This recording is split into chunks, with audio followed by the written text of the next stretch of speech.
Son las 7:29 minutos, estamos de vuelta con más de Primera Página, el primer punto informativo de la televisión venezolana. Hoy tenemos entrevista internacional a propósito de que ha comenzado este martes la cumbre anual de la OTAN en Vilna, Lituania, donde se reúnen los 31 líderes de la Alianza Atlántica con temas importantes como la guerra de Rusia en Ucrania, además de la pronta adhesión de Suecia después de que Turquía diera el visto bueno al ingreso del país al bloque. Vamos a conversar de esto con nuestro invitado Javier Villamor, es corresponsal del debate y está en Bruselas, Bélgica, con nosotros conectado para hablar sobre esto. Buenos días, Javier. Muy buenas tardes desde Bruselas. Muchísimas gracias por la invitación. Un placer. Un placer que pueda acompañarnos. ¿Cómo se explica esta postura invertida del presidente Erdogan después de que se opusiera reiteradamente al ingreso primero de Finlandia y luego de Suecia, pero ahora ha dado el visto bueno para que el país pueda ya oficialmente unirse a la OTAN con la condición de que Turquía pueda acercarse y renovar su proceso con la Unión Europea, una solicitud que tiene Hay mucho que tiempo entender pero que no ha avanzado mucho? ¿Cómo pudiéramos explicar este contexto?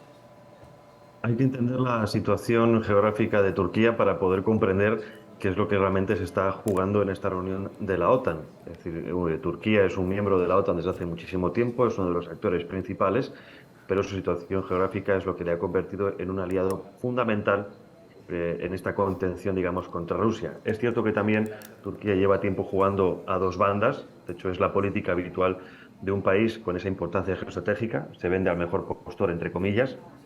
Ha tenido una cercanía histórica a Rusia, por ejemplo, también con la compra de los sistemas antiaéreos S-400 que funcionan perfectamente, ya lo demostraron en Siria y ahora lo están utilizando también en Ucrania, pero las necesidades funcionales de Turquía y los intereses privados también del presidente han jugado mucha baza en este momento, teniendo en cuenta que ha conseguido en muy poco tiempo, primero, que Suecia cambie la constitución modificando una alianza antiterrorista para que pueda tener mano de Turquía a esos kurdos que ellos consideran terroristas, al menos en suelo patrio, que se desbloquee la venta de F-16, que hasta ese momento estaba bloqueada precisamente por la compra de estos sistemas de antiaéreos rusos, y luego que en principio, y digo en principio porque vamos a ver cómo se desarrolla en los próximos meses, se desbloquee nuevamente la supuesta adhesión de Turquía a la Unión Europea.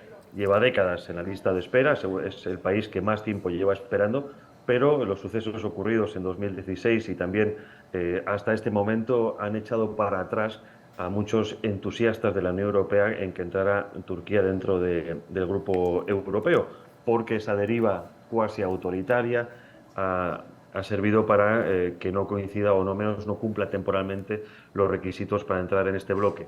Turquía ha jugado muy bien sus bazas, se reunió ayer expresamente en persona, tanto con el secretario general de la OTAN, con Stoltenberg, como con el primer ministro sueco y también con el presidente del Consejo Europeo, en este caso Charles Michel, y ha conseguido al menos sobre el papel esta declaración. Vamos a ver, repito, si se puede conseguir en los próximos meses. Ahora, Javier, ya en el juego geopolítico, ¿cree usted que esta decisión de Erdogan compromete un poco su relación con Moscú? ¿Y cómo queda también su posición en este rol de mediador que tiene en esos intentos de buscar la paz entre Rusia y Ucrania?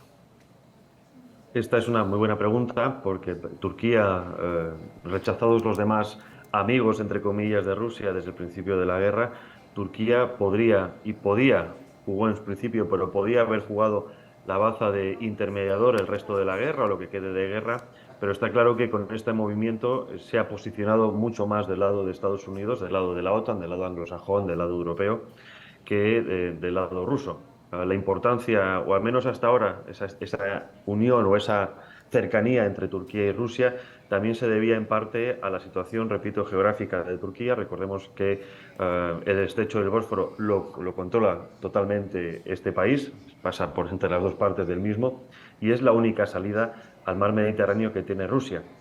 En principio, quizá esto no afecte a esa capacidad de Rusia de pasar al mar Mediterráneo. Recordemos que la base de Sebastopol es importante precisamente por eso, pero está claro que esta jugada es un varapalo, es una bofetada a la relación que tenía con Rusia.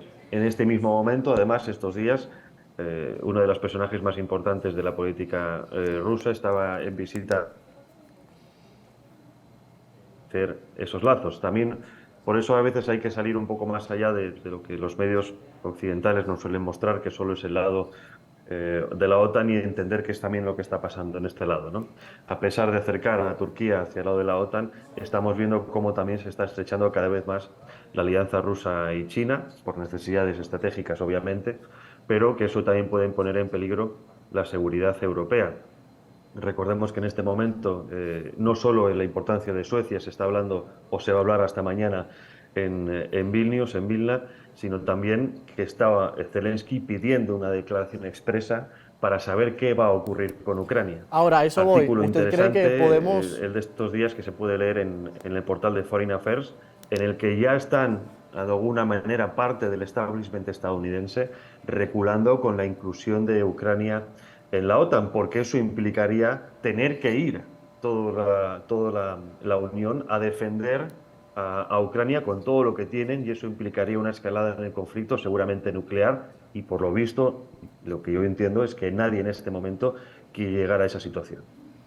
Ahora, ya que usted mencionaba el caso de Zelensky y la petición constante de que Ucrania se una a la OTAN, ¿usted cree que esa va a ser una prioridad en esta cumbre? ¿Qué se puede esperar al respecto? ¿Podríamos ver de pronto una declaración cauta? Porque entendemos que la OTAN también sabe muy bien el rol que juega Rusia y los riesgos que representaría una adhesión a Ucrania, como lo ha expresado el presidente de Estados Unidos, Joe Biden, que ha dicho que Ucrania todavía no está preparada. Sin embargo, Jens Stoltenberg ha dicho de que se podría reducir a un paso este proceso de adhesión. ¿Qué escenarios hay para ello en esta cumbre? ¿Podemos esperar más de lo que ya puede estar previsto? Sin duda va a ser un proceso largo si es que ocurre al menos a corto plazo. Yo, sinceramente, por lo que podemos entender de las declaraciones, como bien habéis comentado, desde Stoltenberg y demás, y Biden, no tenemos nada en claro que esto vaya a ocurrir al menos hasta el año que viene.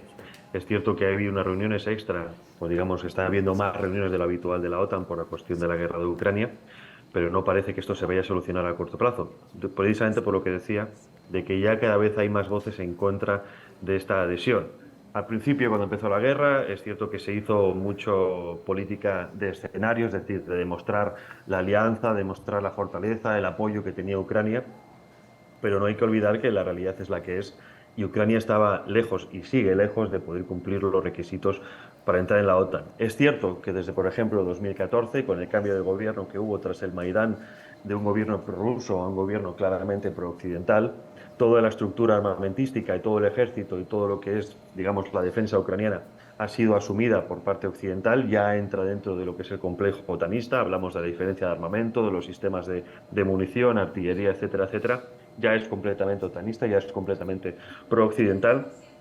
Si bien no hay que olvidar que Ucrania está en este momento en guerra, es decir, es un país dividido, en una parte dominada por los rusos, otra dominada por los ucranianos y todos los aliados occidentales, y hasta el momento no ha ocurrido un caso en el que se incluya a un país miembro, a un país en la OTAN, estando actualmente en guerra, porque eso tendría que activar, o al menos sobre el papel, automáticamente el artículo número 5, que es el de defensa conjunta. Es decir, la OTAN al menos basa su organización y basa su alianza en el que cualquier aliado que sea atacado, todos tienen que ir en bloque a defender a ese aliado. Y no veo, al menos también por declaraciones de Biden y de otros articulistas repito, en revistas como Foreign Affairs, que es la revista, digamos, oficial de la política exterior estadounidense, no pinta en este momento que estén muy por la labor los estadounidenses de perder las vidas de sus soldados en favor de las vidas de los ucranianos. Esto nos lleva a esa cruda realidad en la que por ahora lo que interesa es dar armamento, dar munición, dar entrenamiento, dar apoyo logístico a Ucrania para contener a Rusia hasta nueva orden. Porque, repito, si esto llegara a producirse, tendrían que ir a una escalada global, que eso implicaría una tercera guerra mundial. No creo que lo quieran ni Estados Unidos, ni Rusia, y mucho menos China. Bien, muchísimas gracias, Javier, por acompañarnos a esta hora en el marco del inicio de esta cumbre en Vilna de la OTAN. Los 31 líderes ya están allí reuniéndose, debatiendo diferentes temas que vinculan directamente a Ucrania, lo que sucede en Europa del Este y esta recomposición de seguridad y estrategia que va a plantear la OTAN seguramente en su declaración final. Gracias por acompañarnos. Un placer, a vuestra disposición. Hasta pronto. Hoy con nosotros Javier Villamor, corresponsal del Debate en Bruselas, Bélgica, a esta hora en Primera Página. Son las 7:39 minutos, a la vuelta más actualidad.